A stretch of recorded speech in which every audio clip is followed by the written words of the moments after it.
하나님께서 이제 그의 피를 통해서 교회를 사셨잖아요. 네. 이거 사도행전 20장에 나오는 말씀이죠. 하나님께서 그의 피로써 교회를 사셨다라고 바울을 통해서 말씀하셨는데, 자, 제가 이 교회라는 모임을 봤을 때 요즘 정말 중요하다고 생각되는 거는 이 모임은 순수해야 한다라는 거예요. 순수해야 한다. 말씀 디모데후서 제가 정말 10년 동안 제 마음속에 간직했던 말씀인데요. 디모데후서 2장 19절부터 한번 볼까요?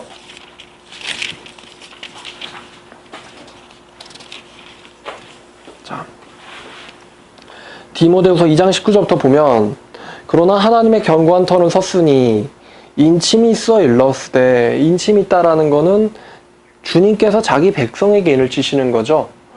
주께서는 자기 백성을 아신다 하며 또 주의 이름을 부르는 자마다 불의에서 악에서 떠날지어다 하셨느니라 그랬어요. 난 이 말씀이 참 마음에 들어요. 주님께서는 자기 백성을 아신다. 우리 모두가, 여기 있는 우리 모두가 주님의 이름을 부르지만 모든 사람이 이름을 부른다고 해서 그 사람이 주님께서 사랑하는 사람은 아니에요. 주님께서는 자기 백성을 아세요.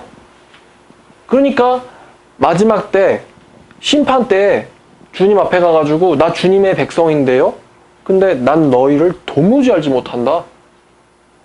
주님이 아시는 백성이 있고 주님이 모르는 사람이 있습니다. 그러면 이 말씀을 왜 하냐면은 주님을 부르는 사람이라고 하는데 주님 백성이 아닌 사람들이 많기 때문에 이런 말씀이 있는 거예요.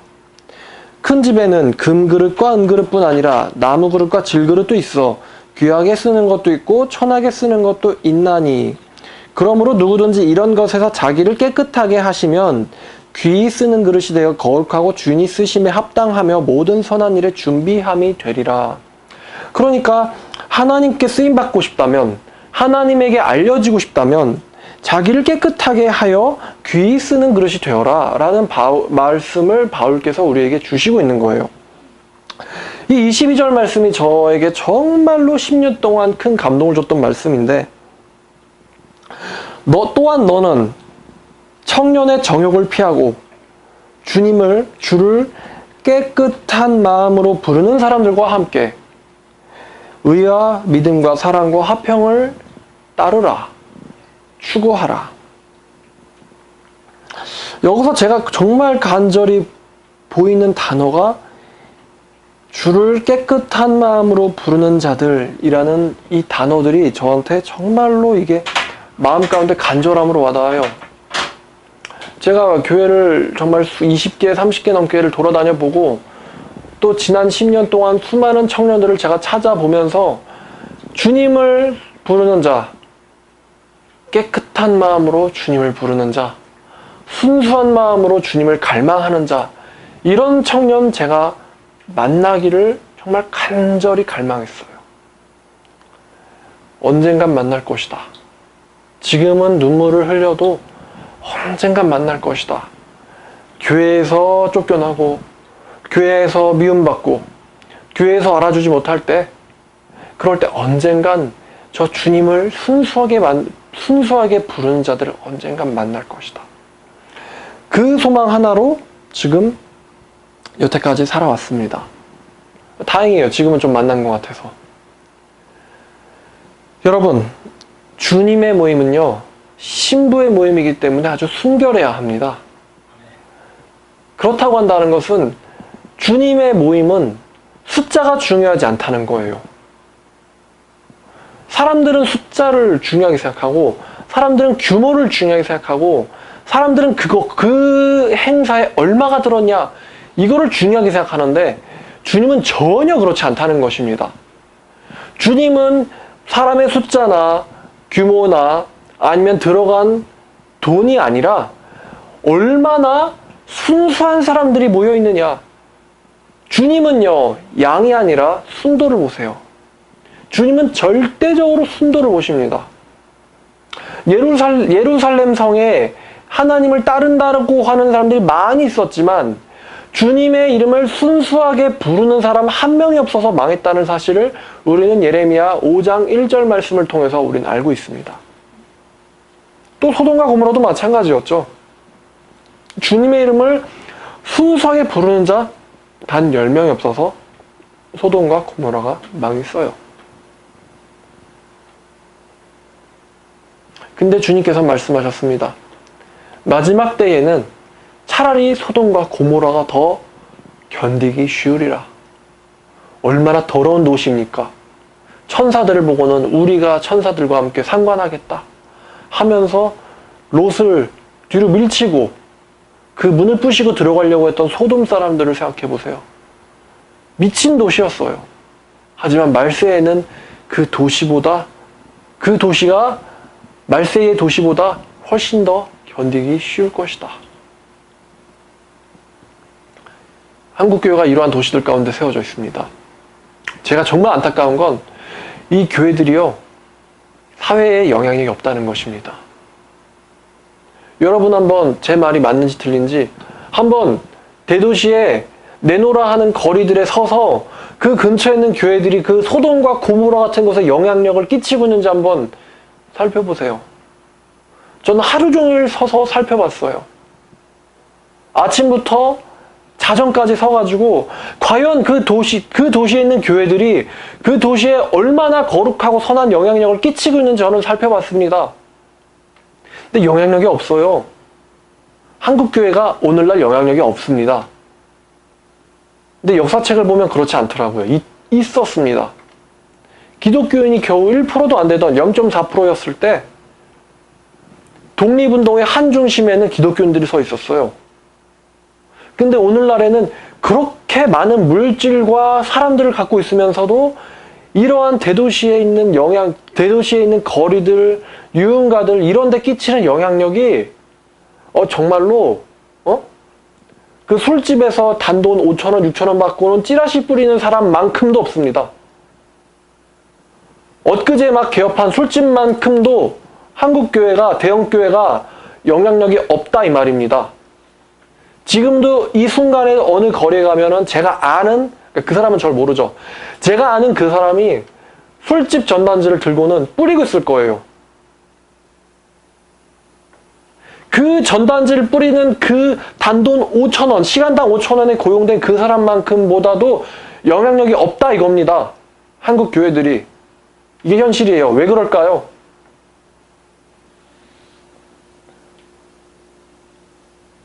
너는 깨끗한 마음으로 주님을 부르는 사람들과 함께 의와 믿음과 사랑과 화평을 추구하라. 깨끗한 마음이 정말 중요한 거예요. 정말로 중요한 것입니다. 이 깨끗한 마음, 그러니까 영어로는 pure예요, pure.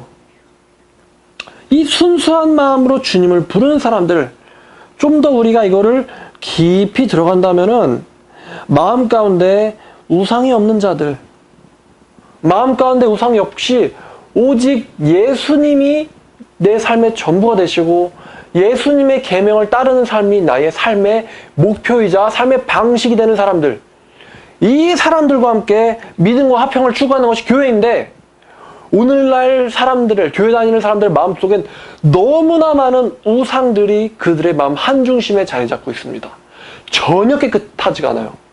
그러면 각 개인들이 깨끗하지 않은데 그 깨끗하지 않은 사람들이 모여있는 교회는 깨끗하겠습니까? 깨끗하지가 않겠죠.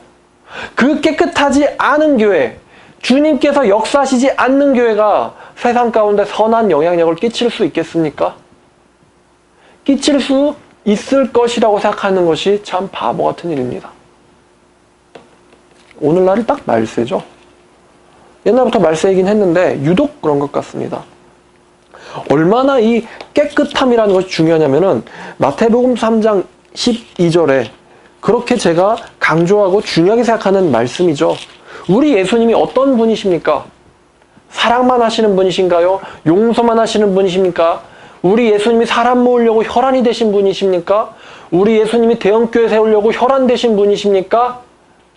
3장 12절 보면 이렇게 말을 했는데 11절 끝에부터 그는 성령과 불로 너에게 세례를 베푸실 것이요 그는 자기 손에 키를 들고 자기의 타작마당을 정결케 하사 알곡은 모아 곡간에 들이고 쭉정이는 꺼지지 않는 불로 태우시리라. 이분이 바로 우리가 사랑이시라고 믿는 예수님이십니다. 결코 자기의 타작마당 안에는 쭉정이는 하나도 들어갈 수 없어요. 단 하나도. 알곡들 1만 개 중에 쭉정이는 단 한 알도 천국에 들어갈 수 없습니다. 왜 여호와 하나님의 예수님의 눈이 불꽃 같으냐면은 그런 사람들을 한 명도 남김없이 걸러서 불지옥에 던지기 위해서 여호와의 눈이 불꽃 같은 거예요. 마태복음 13장 천국장이죠. 여기서도 예수님께서 이렇게 말씀하셨는데 24절부터 보면은 예수께서 또 그들 앞에 비유를 들어서 이르시되 천국은 마치 좋은 씨를 제 밭에 뿌린 사람과 같으니 사람들이 잘 때에 그 원수가 가서 곡식 가운데 가라지를 덧뿌리고 갔더니 싹이 나고 결실할 때 가라지도 보이거늘 집주인의 종들이 와서 말하되 주여 밭에 좋은 씨를 뿌리지 아니하였나이까. 그런데 가라지가 어디서 생겼나이까. 주인이 이르되 원수가 이렇게 하였구나. 종들이 말하되 그러면 우리가 가서 이것을 뽑기를 원하시나이까. 주인이 이르시되 가만둬라. 가라지를 뽑다가 곡식까지 뽑을까 염려하노라. 둘 다 추수 때까지 함께 자라게 두라. 추수 때에 내가 추수꾼들에게 말하기를 가라지는 먼저 거두어 불사르게 단으로 묶고 곡식은 모아서 내 곡간에 넣으라 하리라. 주님께서는 단 한 알의 한 뿌리의 가라지도 결코 곡간에 들이지 않으십니다. 얼마나 철저하게 곡간에 안 드시려는지 단 하나도 곡간에 들어가는 일이 없도록 가라지가, 그래서 기다리시고 그들을 시험하시는 분이 바로 우리 예수님이라는 말입니다. 우리가 예수님에서 잘 모르고 있었죠. 우리 예수님은 항상 나이스하고 친절하고 좋기만 하는 분을 우리는 생각해요. 근데 요한복음 6장 60절에는 우리가 보통 이미지로 알고 있던 예수님의 모습과는 완전 다른 예수님이 나와요. 요한복음 6장 60절을 보니까 제자 중 여럿이 듣고 말하되 이 말씀은 어렵도다. 누가 들을 수 있느냐 한데 예수께서 스스로 제자들이 이 말씀에 대하여 수군거리는 줄 아시고 이르시되 이 말이 너에게 걸림이 되느냐. 제자라고 하는 자들이에요. 60절에 나오잖아요. 제자들 중 여럿이 듣고 말하되 이 말씀 어렵도다. 누가 들을 수 있겠느냐 한데 예수께서 제자들에게 말씀하시길 이 말이 너에게 걸림이 되느냐. 그러면 너희는 인자가 이전에 있던 곳으로 올라가는 것을 본다면 너희는 어떻게 하겠느냐. 살리는 것은 영이니 육은 무익하니라. 내가 너에게 이른 말은 영이요 생명이라. 64절 말씀이죠. 그러나 너희 중에 믿지 아니한 자들이 있느니라 하시니, 누구 중에?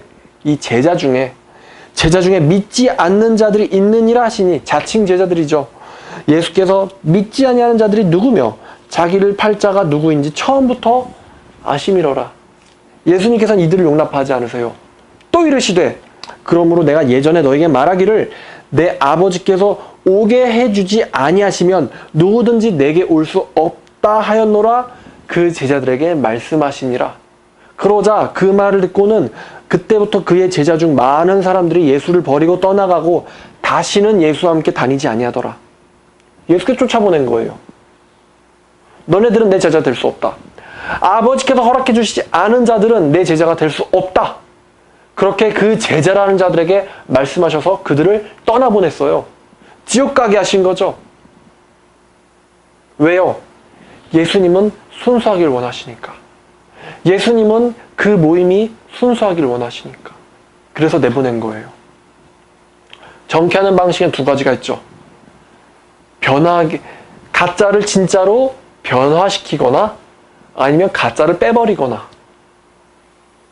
변절자 50명과 참된 충성된 종 50명이 있으면은 변절자를 설득해서 참된 종으로 바꾸는 방법도 있지만 변절자 50을 지옥에 던지는 방법도 있습니다.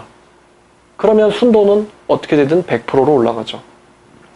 주님이 원하시는 모임은 사람 많은 모임이 아니고 돈 많이 쓰는 모임이 아니고 물질이 많은 모임이 아니고 커다란 교회가 으리으리한 건물이 서 있는 모임이 아니고 1년 예산이 몇천억이다 그런 모임이 아니고 순수한 마음으로 주님을 부르는 자들이 모여있는 모임입니다.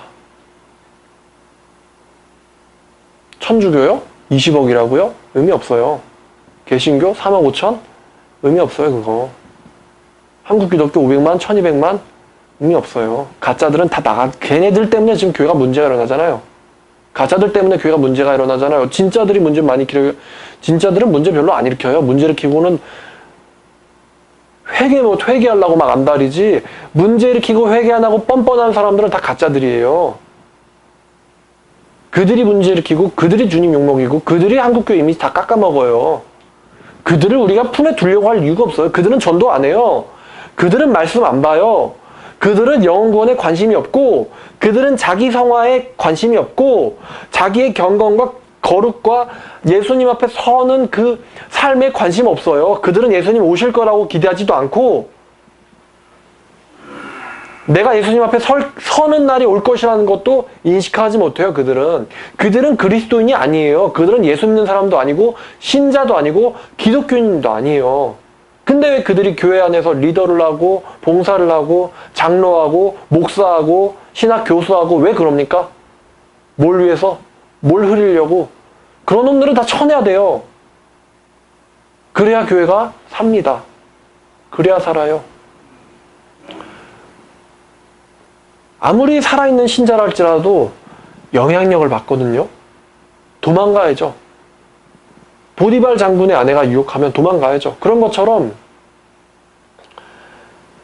세상을 사랑하는, 세상이 우상이 가득 차 있는 사람이 교회에 와가지고 그런 우상의 영향력을, 우상의 그런 더럽고 가증한 향기들이 퍽퍽 교회 안에서 풍길 때 우리 도망가야죠.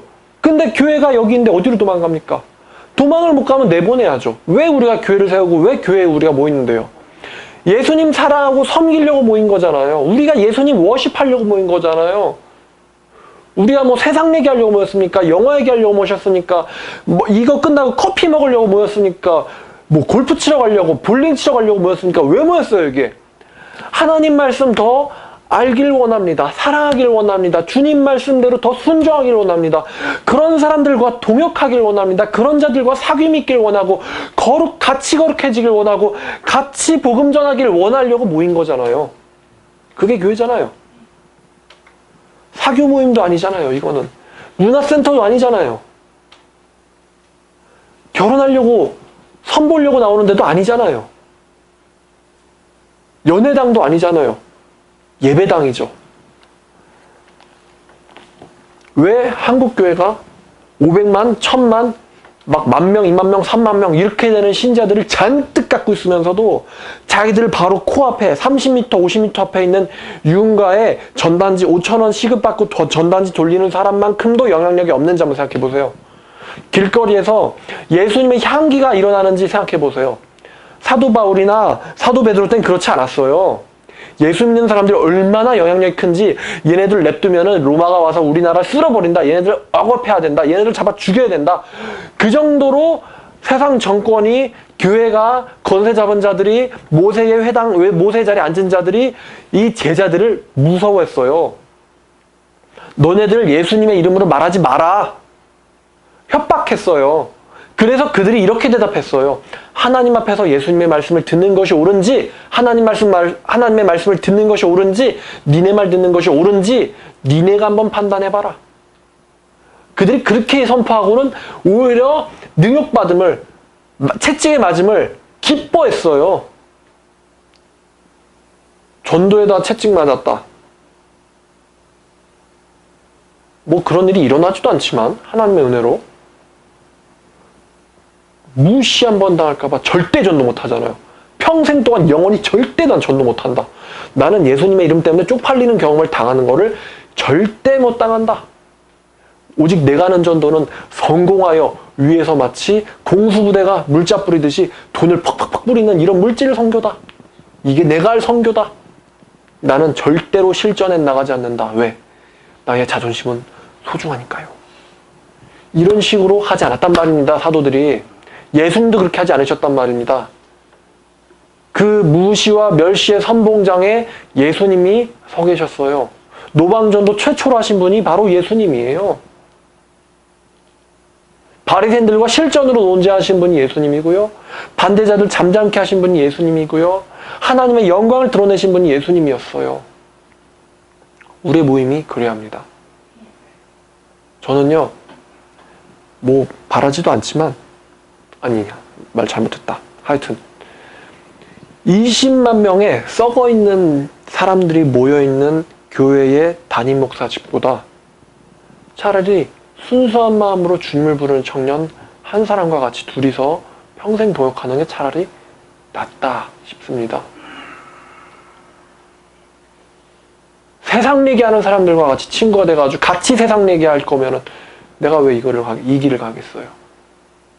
차라리 그 길 못 가도 되니까, 노후 보장 안 돼도 되니까 난 순수한 마음으로 주님의 이름 같이 외치고 싶다.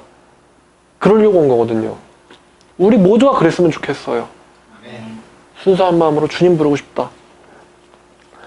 하나님께서는 기드온에게 이렇게 말씀하셨습니다. 사사기 7장입니다.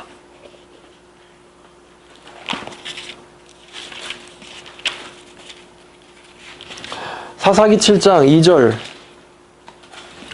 보니까 여호와께서 기드온에게 이르시되 너를 따르는 백성이 너무 많은즉 내가 그들의 손에 미디안 사람을 넘겨주지 아니하리니 이는 이스라엘이 나를 거슬려서 스스로 자랑하기를 내 능력이 나를 구원하였다 할까 함이라. 이에 너는 백성의 귀에 외쳐 이르기를 누구든지 두려워 떠는 자와 자는 길라선을 떠나서 집으로 돌아가라 하라 하시니 이에 돌아간 백성이 22,000명이요 남은 자가 10,000명이었더라. 여호와께서 기드온에게 이르시되 백성이 아직도 많으니 그들을 인도하여 물가로 내려가라.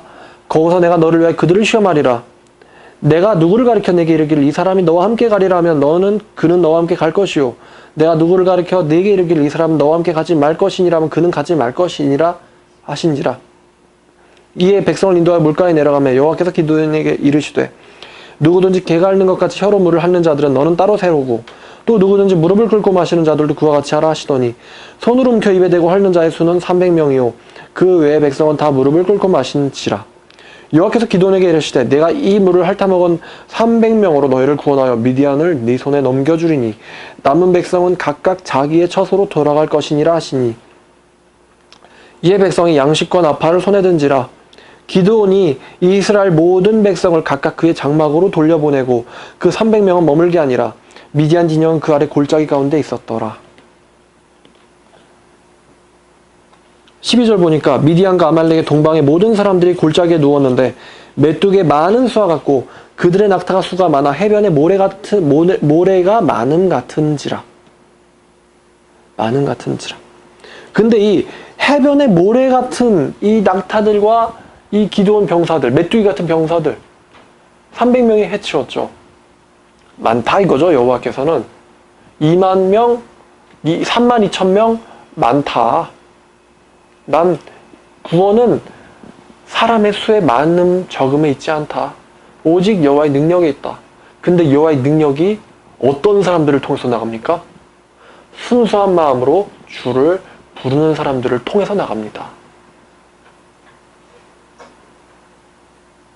아닌가요? 돈으로 나가는 게 아니고요. 힘으로 나가는 게 아니고요. 왜 미국이 그렇게 급속도로 성장했나 생각해보세요. 내가 장로교회 사책을 보면서 충격을 받았는데 미국 사람들이요. 쫓겨난 청교도들이잖아요. 그 사람들이 신대륙에 도착했을 때, 처음 보는 땅에 도착했을 때 제일 먼저 세운 게 교회고 교회를 중심으로 집을 만들어서 마을을 형성했어요. 그렇게 목숨이 어렵고 사는 게 어렵고 내 가족들은 배 타고 다 죽었고 그 가운데서 그들은 여호와를 찬양하기를 그치질 않았어요. 그래서 걔네들이 그렇게 세진 거예요. 그렇게. 근데 지금은 돈도 많지 힘도 세지 이제 뭐 여호와 의지할 일 있나? 그 성경에 이렇게 손 얹고 선서하는데 그들은 목숨이 날아가도 말씀만큼은 말씀 위에 서기를 원했거든요. 근데 지금은 이게 무슨 의미가 있지 이게? 이거 의지 안 하는데. 그러니까 나라가 흔들흔들하는 거예요. 그러니까 하나님 말씀이 전혀 틀린 게 없어요. 하나님 말씀을 믿고 의지하고 신명기 28장처럼 그 말씀 안에서 거하고자 하면은 하나님께서 너를 세계 모든 나라 위에 머리로 세울 것이다. 너를 민족 가운데 뛰어나게 하실 것이다. 이거 미국에게 선치됐잖아요. 결코 너로 꼬리가 되게 하는 일은 없을 거다. 그런데 네가 마음을 돌려서 하나님의 말씀으로 떠나가면 너는 추락한다. 아무리 네가 능력이 커도 솔로몬이 무지하게 능력이 많았잖아요. 무지하게 돈이 많았잖아요. 다 조공받고 살았잖아요. 왜 이렇게 성장했는데? 솔로몬이 여호와 의지했거든요. 여호와를 의지했어요. 지혜 얻기를 원합니다. 하나님 경외하기를 원합니다. 처음엔 그랬으니까 무지하게 큰 거예요. 근데 그렇게 크고 나서는 나를 의지하잖아. 이제 여호와가 없어도 살만하거든. 여호와 없어도 한국교회 살만하거든. 이제 여호와 없어도 담임 목사 아직 누릴만 하고 교회 다닐만 하거든. 이제는 옛날에 뭐 주님 제발 내가 주님만 따르기를 원합니다. 이렇게 눈물 흘릴 일 없거든. 이제는 쌓은 재산만 가지고도 대대손손 먹고 살 만큼 축적했거든. 그렇기 때문에 여호와 이제는 필요 없는 거야. 그러면은 추락하는 거고 그때 가졌던 모든 금은보화들 싹 다 바벨론한테 뺏기는 겁니다. 한국교회도 똑같이 따라가고요. 미국도 똑같이 따라가고 있어요. 그러니까 우리는 그 가운데서 정신 차려야 합니다.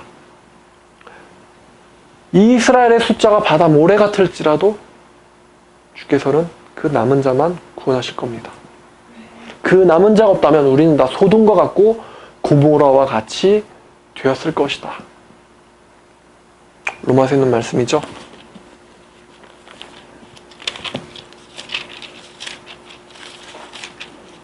로마서 9장 말씀입니다. 9장 27절인데요. 또 이사야가 이스라엘에 관하여 외치되 이스라엘 자손들의 수가 비록 바다의 모래 같을지라도 남은 자만 구원을 받으리니 29절에 또한 이사야가 미리 말한 바 만일 만군의 주께서 우리에게 씨를 남겨두지 아니하셨더라면 우리는 소돔과 같이 되고 고모라와 같았으리로다 함과 같으니라. 주님의 말씀은요 몇천 년 동안 결코 틀린 적이 없습니다.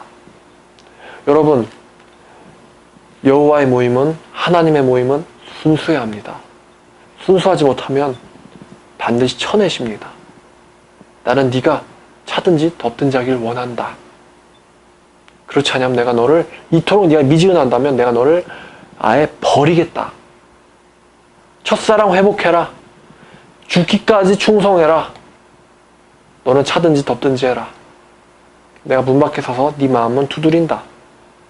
끝까지 이기는 자는 내가 내 보좌에 앉게 해주리니. 이거 아직 이루어지지 않은 말씀이잖아요. 아직은. 그러니까 우린 그날이 올 때까지 믿음으로 순수함을 지켜나가야 합니다. 모임의 순수성이 모임을 부흥시킵니다. 결코 돈과 시스템이나 조직이 아닙니다.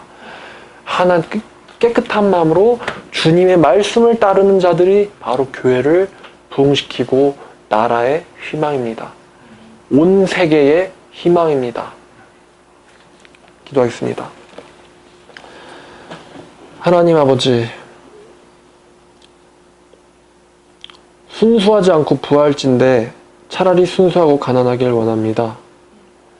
주께서 인도하시사 우리로 하여금 더욱 주님을 사랑하게 하시고 우리의 모임 가운데 주님의 이름을 순결히 부르는 자들, 그들을 모아주시며 또 그들을 통하여 이 세상을 변화시키고 하나님의 이름을 드러내는 그런 귀한 모임 되도록 주께서 이끌어 주시옵소서.